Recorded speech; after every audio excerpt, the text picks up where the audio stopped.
Hello my anime lovers, what's up and welcome back to my channel. आज हम देखने वाले हैं स्पाई एक्स फैमिली सीजन 3 का एपिसोड नंबर 5। तो अब बिना किसी देरी के चलते हैं सीधा वीडियो की तरफ।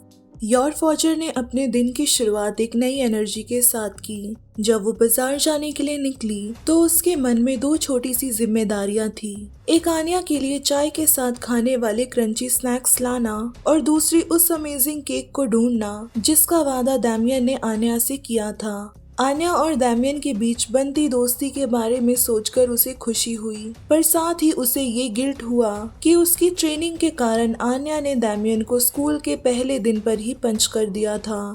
बिल्डिंग से निकलकर योर ने मोहल्ले की लेडीज को देखकर सोचा कि उन्हें यहाँ की अच्छी बेकरीज के बारे में पता होगा, पर जब वो उनके पास गई तो उसके अंदर डर उभर आया। उसे लगा कि उन लेडीज को उस पर शक होगा कि उसे अपने बच्चों के स्नैक्स खरीदने की जगह नहीं मालूम और वो उसे स्पाई समझकर उसे रिपोर्ट कर सकती हैं। ये सोचकर योर वहाँ से भाग जाती है।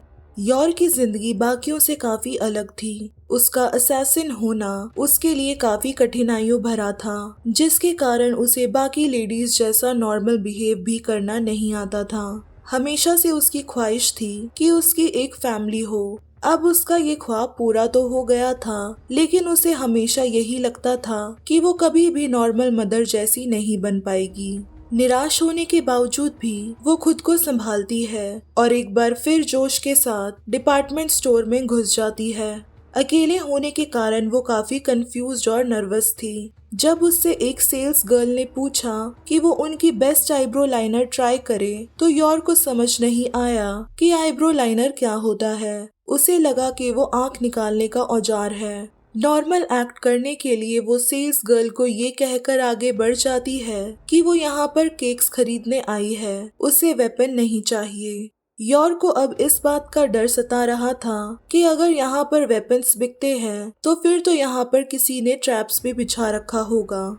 इन सब चीजों को इग्नोर करने की कोशिश करते हुए वो अपने एक्चुअल मिशन के लिए बेकरी सेक्शन की तरफ जाने लगती है। शॉपिंग करके एक लेडी अपने सर्वेंट के साथ सीढ़ियां चढ़ रही होती है। सामान इतना ज्यादा था कि उन्हें सीढ़ियां ठीक से नजर नहीं आ रही थी। अचानक से उस लेडी का पैर फिसल जाता है और वो गिरने वाली होती है, पर योर तुरंत ही उसके सारे सामान के साथ उसे भी गिरने से बचा लेती है। योर का एक्शन देखकर वो लेडी उससे काफी ज्यादा इम्प्रेस हो जाती है। उस लेडी का नाम मेलिंडा था। योर का शुक्रिया अदा करने के लिए वो अपनी खरीदी हुई चीजों में से आधा सामान उसे रखने को कहती है। योर का एथलेटिक अंदाज देखकर वो उसे अपनी वॉलीबॉल टीम में शामिल कर लेती है। वो उसे अपने क्लब लेडी पेट्रियट सोसाइटी के बारे में बताती है, जहां बर्लिन में रहने वाली मदर्स मिलकर कई एक्टिविटीज किया करती थी। योर को वॉलीबॉल खेलना नहीं आता था। जब उसे पता चलता है कि वॉलीबॉल उन चीजों में से एक है जो कि अक्सर नॉर्मल मदर्स करती हैं, तो वो इसे खेलने के लिए मान जाती है। मेलिंडा ने उसे वॉलीबॉल के रूल समझाए थे, पर योर का नेचुरल इंस्टिंक्ट जो एक असैसिन का था वो बाहर निकल जाता है। हर सर्व में बॉल को वो इतनी तेजी से हिट करती है कि सामने वाली टीम उसके बॉल को वापस नहीं मार पाते। मेलिंडा उसके जोश की तारीफ करती है, पर वो उसे प्यार से समझाती है कि इस गेम का मोटिव बस अकेले बॉल को हिट करना नहीं है, बल्कि पूरी टीम के साथ अलाइन करके एंजॉय भी करना है। योर ने आज तक कोई चीज टीम के साथ नहीं की थी, तो उसके लिए ये सब कुछ नया था। वो किसी और को परेशान नहीं करना चाहती थी, इसीलिए वो अकेले ही बॉल को हिट कर रही थी। मेलिंडा के समझाने के बाद योर ने गेम में अपनी ताकत को काफी संभाल लिया था। मैच के बाद सब लेडीज एक साथ चाय पीने जाती हैं। उनकी टीम मैच हार गई थी, पर योर के कारण उन्होंने काफी एंजॉय किया था, जिससे वो सब बहुत खुश थी। बातचीत के दौरान योर लेडीज को बताती है कि वो एक बच्ची की स्टेप मदर है, जिससे सभी को लगता है कि स्टेप मदर होना काफी मुश्किल भरा काम होगा। योर स्माइल करते हुए कहती है कि वो एक्चुअली में इस जर्नी को काफी एंजॉय करती है, पर कभी कभी उसे कुछ समझ नहीं आता कि उसके पति और बच्ची को क्या चाहिए, जिससे उसे लगता है कि वो एक अच्छी माँ और बीवी नहीं है।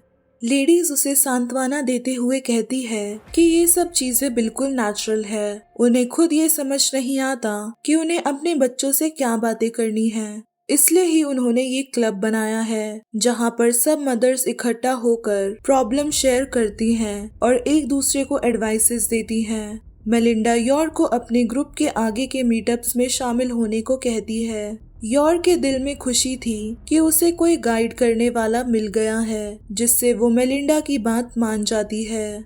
बातों बातों में जब एक लेडी ने कहा कि उसके बेटे को 4 टॉर्निट्रस बोल्ट मिल गए हैं, तो पूरा कन्वर्सेशन ईडन कॉलेज पर आकर रुक जाता है।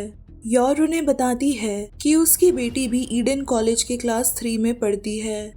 ये सुनकर मेलिंडा का चेहरा बदल जाता है। वो फॉजर सरनेम को दोहराते हुए कुछ याद करने की कोशिश करती है। फिर अपना इंट्रोडक्शन देते हुए वो अपना नाम मेलिंडा डेसमोंड बताती है। उसे याद आ जाता है कि यॉर्क उसी आन्या की मॉम है जिसने उसके बेटे डैमियन को स्कूल के फर्स्ट डे पर पंच मारा था।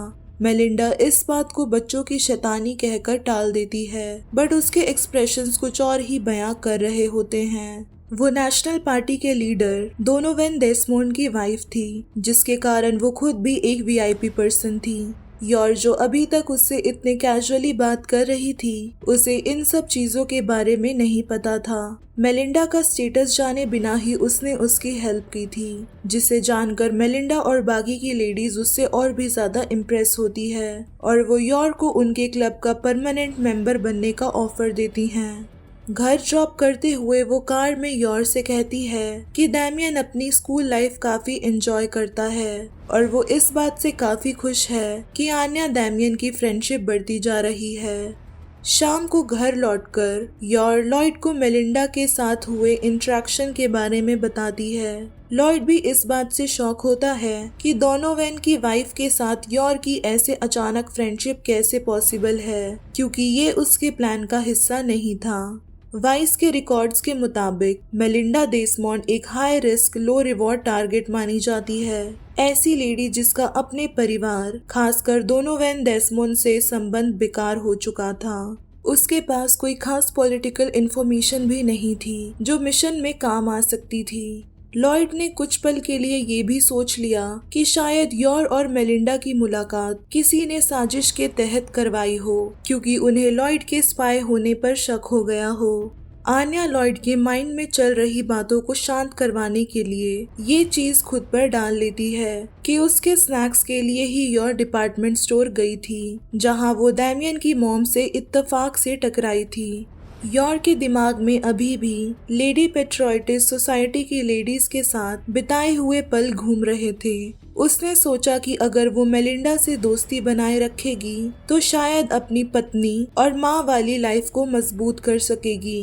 वो लॉयड से सोसाइटी का मेंबर बनने की परमिशन मांगती है। लॉयड पहले तो उसे मना करने की सोचता है, पर फिर उसे लगता है कि यॉर्क मेलिंडा की फ्रेंडशिप के जरिए वो डेसमोंड फैमिली के करीब पहुंच सकता है, जिसकी वजह से वो यॉर्क को सोसाइटी ज्वाइन करने के लिए हाँ बोल देता है। साथ ही उसे सतर्क रहने को बोलता है कि उनकी नकली फैमिली के बारे में किसी को पता नहीं लगना चाहिए। प्लान बी के अकॉर्डिंग आन्या डैमियन की फ्रेंडशिप ऑलरेडी अच्छी चल रही थी, पर अब प्लान सी भी मिशन में शामिल हो गया था, जो कि मेलिंडा यॉर्क की फ्रेंडशिप थी। लॉयड के मन में चल रहे इस प्लान को आन्या ने सुन लिया। उसे लगा कि अगर प्लान सी सक्सेसफुल हुआ तो लॉयड उसे वापस ऑर्फनेज में छोड़ देगा। आन्या के मन में यॉर्क के साथ जंग शुरू हो जाती है कि उसे अब किसी भी हालत में मॉम से पहले अपने प्लान बी को अंजाम देना है। इस डर से भरी आन्या तुरंत अपने कमरे की तरफ दौड़ती है। उसे अब डैमियन से दोस्ती मजबूत करने के लिए कुछ ब्रिलियंट आइडिया सोचना था। अगली सुबह यॉर्क इस मिशन के लिए अपने मेंटोर शॉपकीपर से एडवाइस लेने जाती है। शॉपकीपर हमेशा की तरह काम तरीके से उसे बताता है कि मेलिंडा से फ्रेंडशिप करने में कोई दिक्कत नहीं है, पर उसे हमेशा सावधान रहना चाहिए ताकि उसकी असली आइडेंटिटी किसी को पता ना चल सके। दूसरी तरफ ईडन एकेडमी में आन्या ने अपनी तरफ से फ्रेंडशिप मिशन को आगे बढ़ाने के लिए अपनी दोस्त बेकी से मदद मांगी। बेकी ने उससे एक फिल्मी रोमांस का तरीका बताया, जहां लड़की मुंह में ब्रेड लेकर कोने से मुड़ती है और लड़के से टकरा जाती है। उस चक्कर से दोनों के बीच में प्यार की कहानी शुरू हो जाती है। आन्या का बचपना और मिशन के लिए जुनून ने उसे तुरंत इस प्लान के लिए तैयार कर दिया। अगले ही पल जब डैमियन और उसके दोस्त स्कूल के हॉलवे से गुजर रहे थे, तब आन्या मुंह में बर्गर लिए उससे टकराने के लिए रेडी खड़ी होती है। जैसे ही वो डैमियन से टकराने की कोशिश करती है, डैमियन अपनी यूजुअल अलर्टनेस के साथ उसके मूव्स को समझ जाता है और तुरंत ही पीछे हट जाता है। बेचारी आन्या सीधा जमीन पर गिरती है, जिसे देखकर तीनों उसका मजाक उड़ाते हैं। गुस्से में वो अपने मुंह का बर्गर डैमियन के ऊपर फेंक देती है, जिससे बर्गर के अंदर के नूडल्स उसके बालों में चिपक जाते हैं। डैमियन की हालत देखकर उसके खुद के दोस्त अपनी हंसी रोक नहीं पाते और डैमियन का चेहरा शर्म से लाल पड़ जाता है। उसके अंदर का गुस्सा फूट पड़ता है और आन्या का मिशन फिर एक बार नाकामी में बदल जाता है। सो हे गाइस, अगर ये वीडियो आप सबको पसंद आई है then don't forget to like, share and also subscribe to my channel. और बाकी के स्पाई एक्स फैमिली के एपिसोड्स को चेकआउट करना मत भूलना। तब तक के लिए टेक केयर एंड सायोनारा।